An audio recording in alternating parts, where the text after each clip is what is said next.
Thank you very much. I'm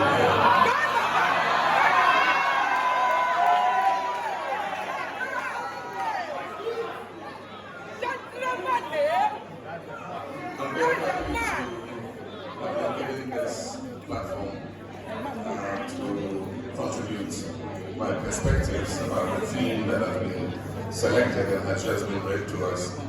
I believe that this is the 75th New Year School, and it has been an annual affair since 1948, and so it's a very respected platform.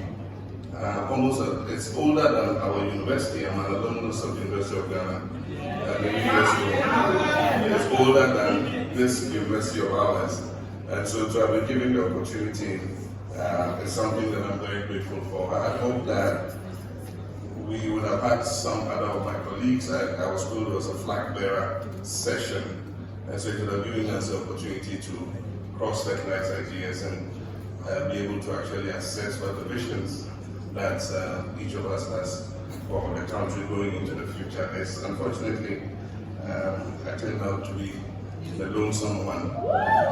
But there's a saying that the fewer the merrier.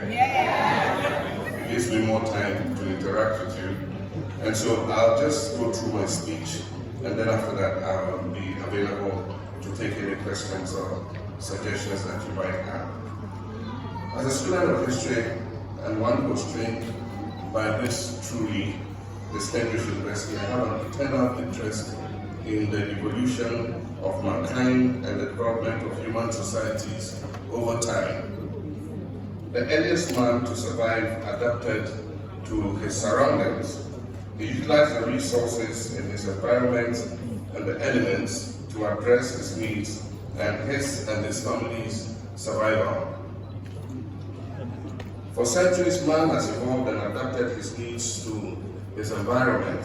In respect of transportation, for example, walking or running barefoot was the earliest man's main means of moving from one point to the other.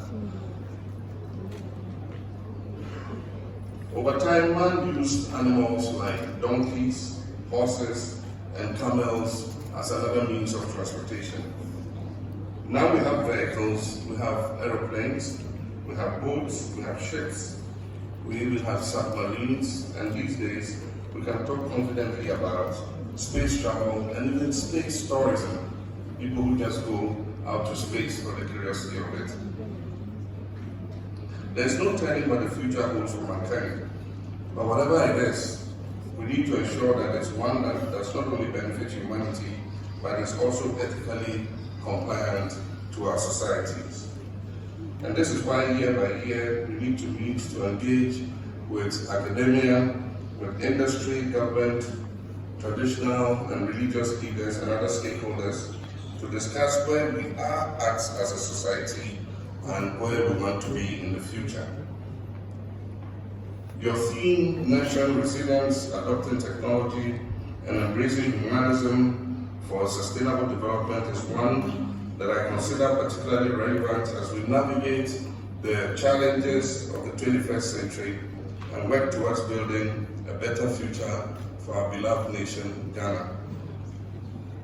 A couple of months ago, I was a keynote speaker at a humanities summit in Faro, in Portugal. And there are a few paragraphs from my speech at that event that are particularly suited for this session that I'll share with you at the end of my remarks. But let me begin by acknowledging that in today's rapidly changing world, we constantly face new and complex challenges that as a leader and change agent, I believe require innovative and adaptive solutions.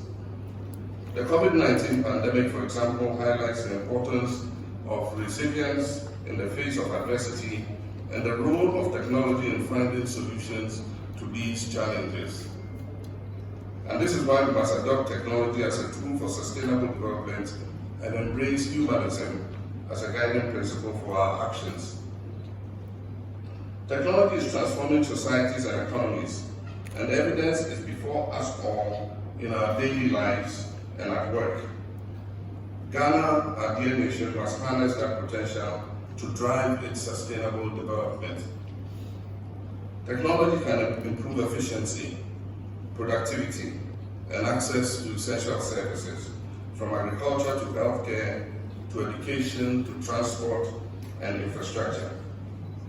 For instance, technology has transformed the way we communicate. We can instantly connect with friends and family through messaging apps and video calls.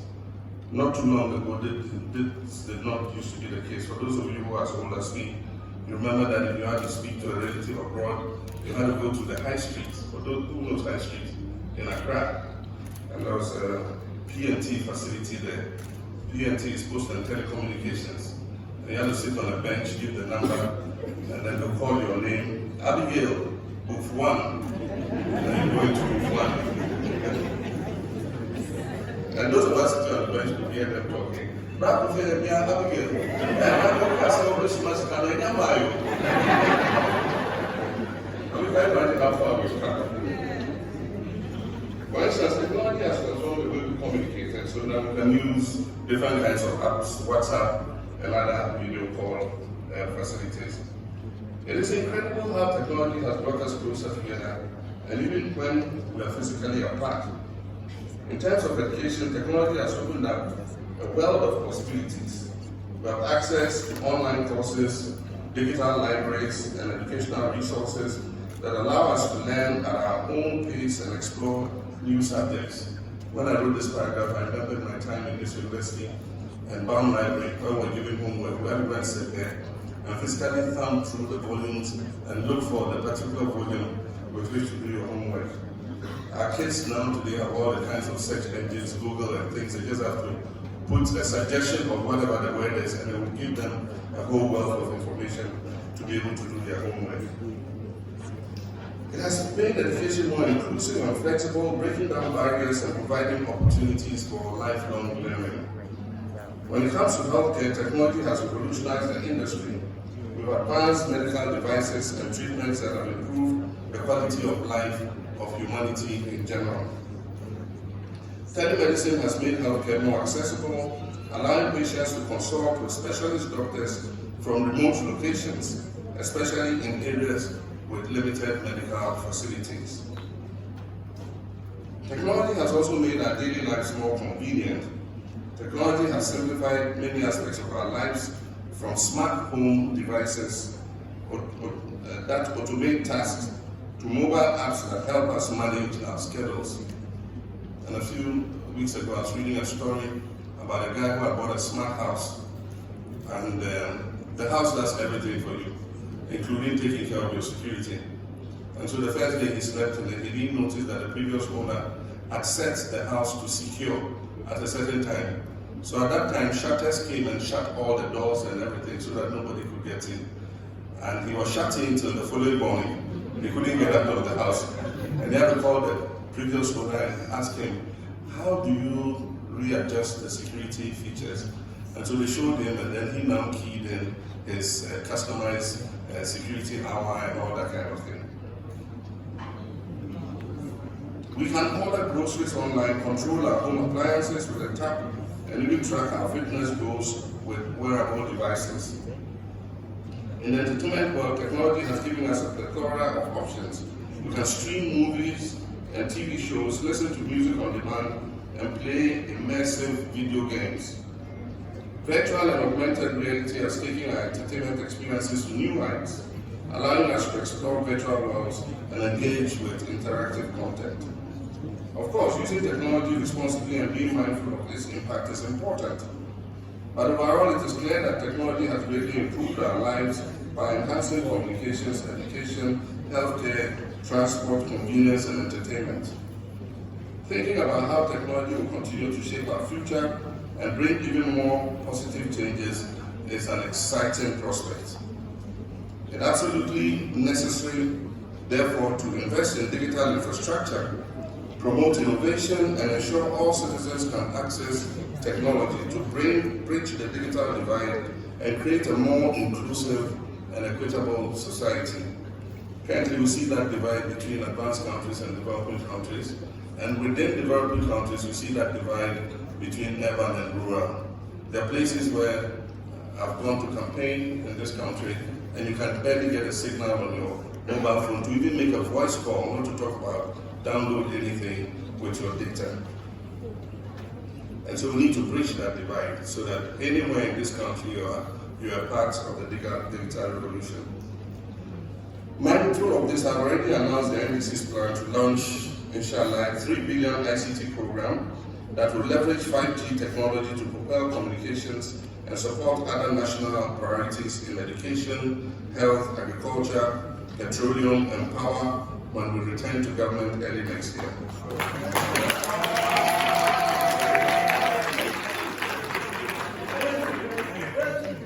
The NDC has the know-how, the track record, and the credibility to pull this off. The NDC has the strongest track record when it comes to investing in and developing ICT infrastructure in this country.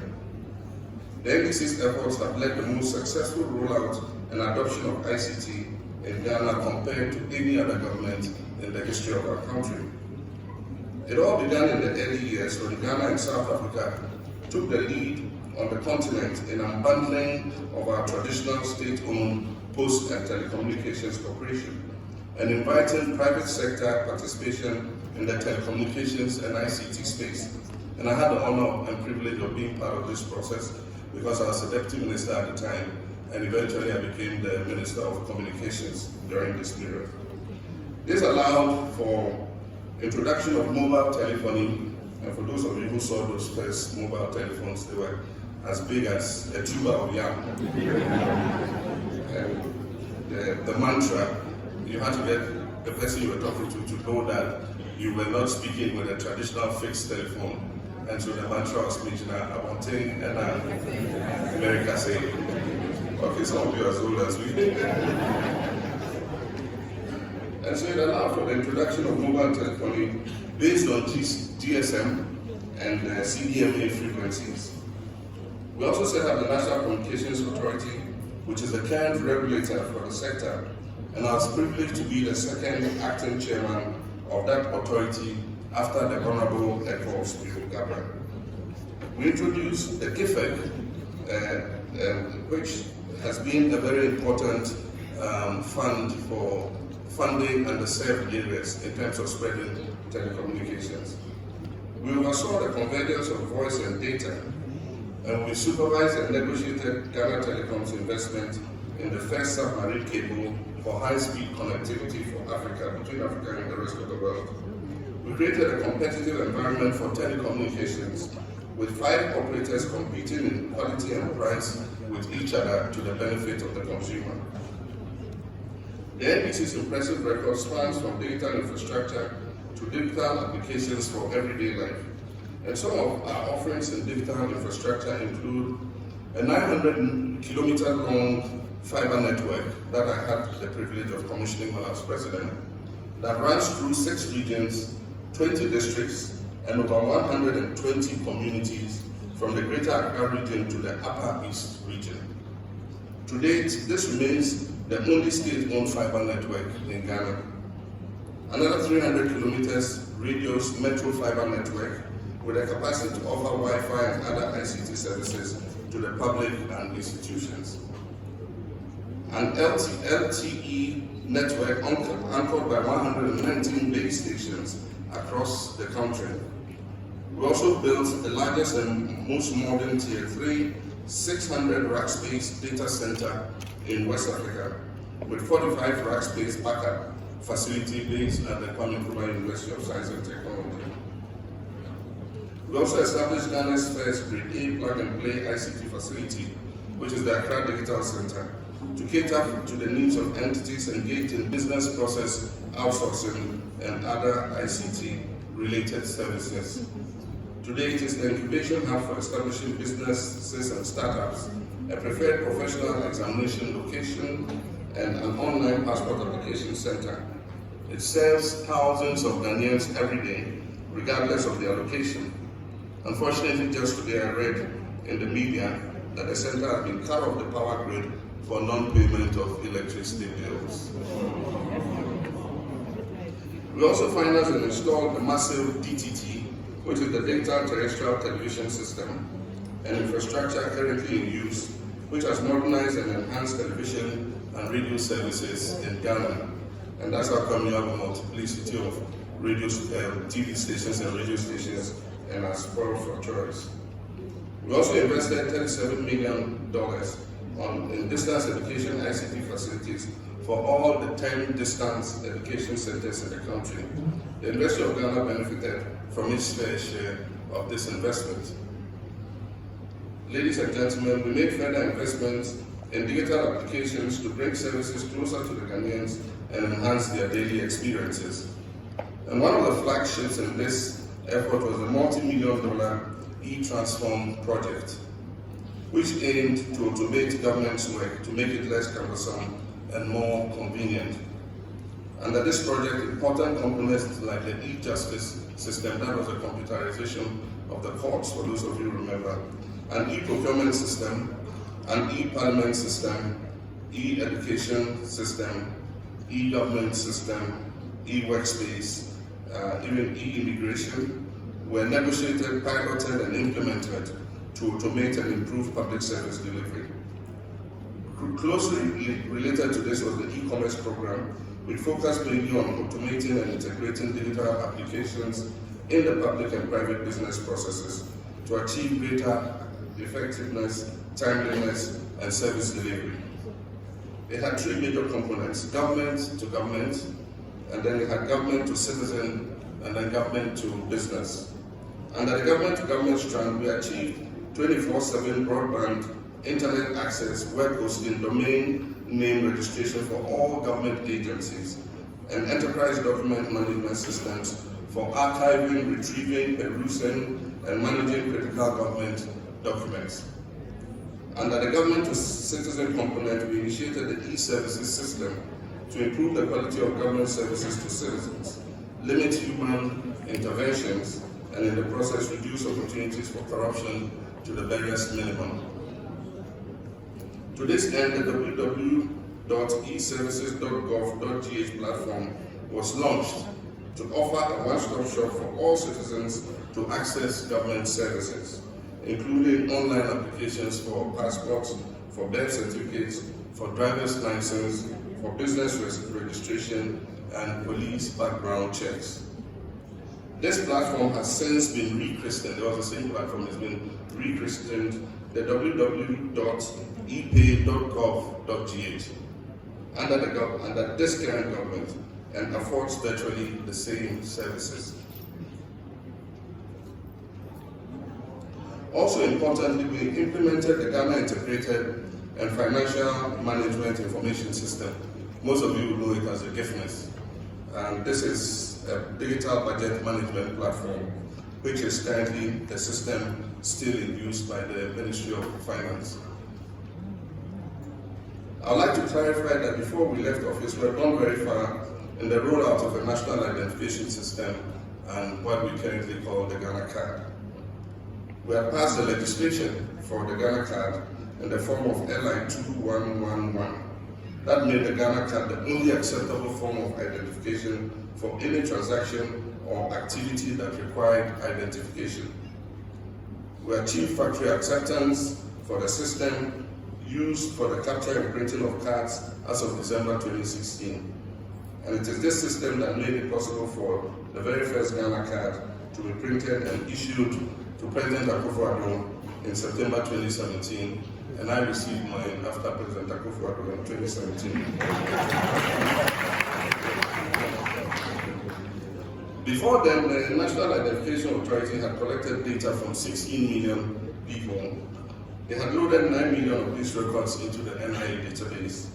They had processed close to 5 million of the loaded records and assigned them unique personal identification numbers. They had personalized 2.2 million cards out of the number processed, and they had distributed 900,000 personalized cards with another 12 million blank cards in stock, and had begun the effective registration of foreigners. Ladies and gentlemen, any subsequent work on the national ID system is merely a continuation of this work that was done. Just as we continue to work, we continue the work that was started under the Kufuor administration, which set up the National Identification Authority. The whole Ghana card thing started in President Kufuor's time with the setting up of the NIA, and we came and took it from where he left off and moved it to the next level, and this government took it and eventually understand almost 17 million Ghanaians currently have their Ghana cards. This background should therefore put to rest any genuine doubts about the NDC's ability to take technology to the next level and make life much easier for Ghanaians. Indeed, technology will be vital to the success of our policy of a 24-hour economy. Many Ghanaians desire a buoyant economy that operates round the clock to create more space for employment and to speed up our economic recovery.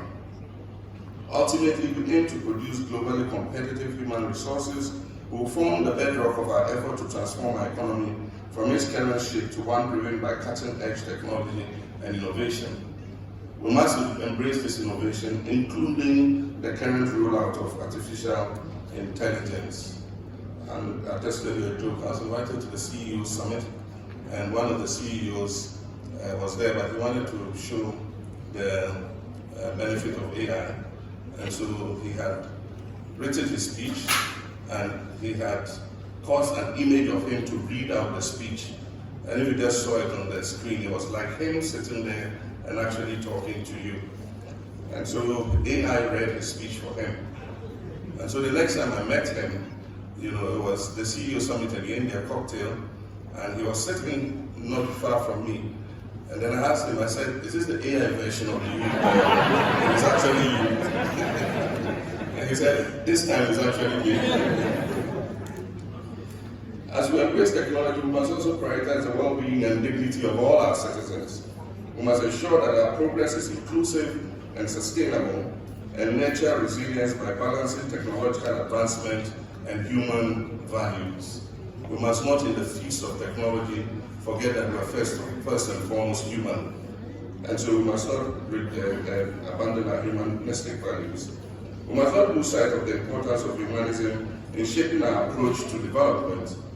Humanism emphasizes the value and agency of every individual and calls for empathy, compassion, and ethical decision-making. I've restated as many times as I can that to move our country to the next and critical level of its development, mainly because of the almost collapsed state of our economy, we must build a proactive, adaptable, and compassionate society. Ghana needs a society that can withstand the present and future challenges. This will require bold leadership, strategic planning, and commitment to investing in our people and their future. As a flag bearer of the National Democratic Congress, I am committed to championing these principles and working towards a future that is built on resilience, technology, and humanism. Together we can harness the potential of technology to drive sustainable development while also embracing the value of humanism to ensure that no one is left behind. Before I conclude, let me share my thoughts as captured in the Humanities Summit that I spoke about. And I quote, when it comes to African nations, sovereignty and independence, though often used interchangeably, are not synonymous. Regarding sovereignty, the first sub-Saharan Africa nation to liberate itself from colonial rule, which is my country Ghana, turned 65 in 2023, making it a year older than I am. The last African nation to gain its freedom from colonial rule was Namibia in 1990, making it 33 years younger than many of us here in this auditorium. You don't need to be a historian to realize that these stretches of time are brief in the larger scheme of things, filling anywhere between a paragraph and a whole page in a textbook. And although we manage our governmental affairs, it is not without imposition and interference from the so-called global north. In many significant ways, we're not independent when it comes especially to commerce and trade. The world system has made it such that Africa ought to be the supplier of raw materials. We've been placed as the primary product exporters and finished good importers. I worded this the way I did, that is, we've been placed in the position of, because African countries hold little or no power in any part of these processes. Through their trade and stock exchanges, the global north determines the price of our raw materials. African countries supply the global north with rare earth minerals and other products. Natural resources such as timber, and lately lithium has become very topical, cobalt, copper, bauxite, manganese, gold, oil, cocoa, tea, coffee, and even spices. The global north processes these commodities, and they make furniture, they make jewelry, they make computers, they make mobile phones, they make cars, they make chocolate bars, they make tea, and then sell them back to us at prices that they determine. The global north also owns the shipping lines. The global north controls the trade channels, and the routes are between north and south, and not between south and south. And so you can't ship things directly to Kenya, even though we're on the same continent, unless they go to Europe and are transshipped. Switzerland is known for chocolate, but does Switzerland grow cocoa? Imagine Ghana and Cote d'Ivoire, the largest cocoa exporters, were able to export their brands of chocolate worldwide. What difference would it make? What a great difference it would make to the people of this country in terms of value addition. Every morning we wake up and take English breakfast tea. This is a popular breakfast beverage around the world. But does England even grow tea? If Kenya, one of the largest exporters of tea and coffee, could export their own Kenyan brands of tea and coffee, what difference would it make to the lives of the people of Kenya? Ladies and gentlemen, it's time to reclaim the power to determine our own destiny. Let's therefore work to nurture resilience while adopting technology and embrace our African humanism for the sustainable development, not only of our nation, but our whole continent. I thank you very much for your kind attention.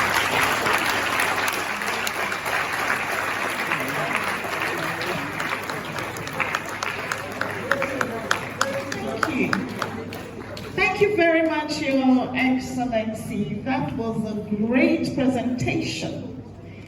We will all agree that the smart house saga notwithstanding, technology has improved communication, studies, healthcare, daily lives, and everything has been made convenient.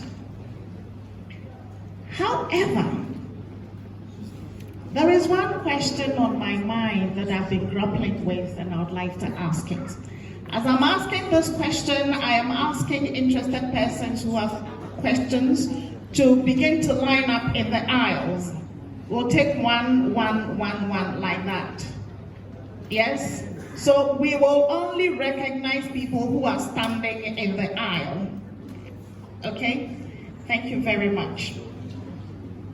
The thing is, whether we like it or yes, there's no no in the middle. Election, presidential parliamentary elections 2024 is one very potent spice that will season everything we do this year.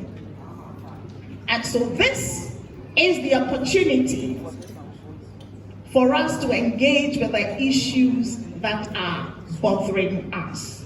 So please take advantage of the opportunity. I am going to ask my question now. All that technology is doing notwithstanding, there is one clear problem. The Ghanaian culture, as we are living it now, is largely based on orality. And yet, the use of technology is based on literate thinking. How, Your Excellency,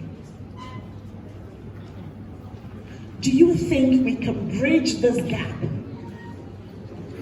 so that the technological advancements that we make will cater to the core needs of our culture?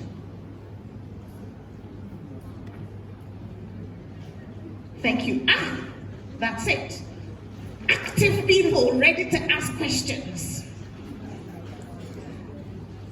Is there anyone coming here? So we have two. Okay. Do I have a spare microphone? Okay.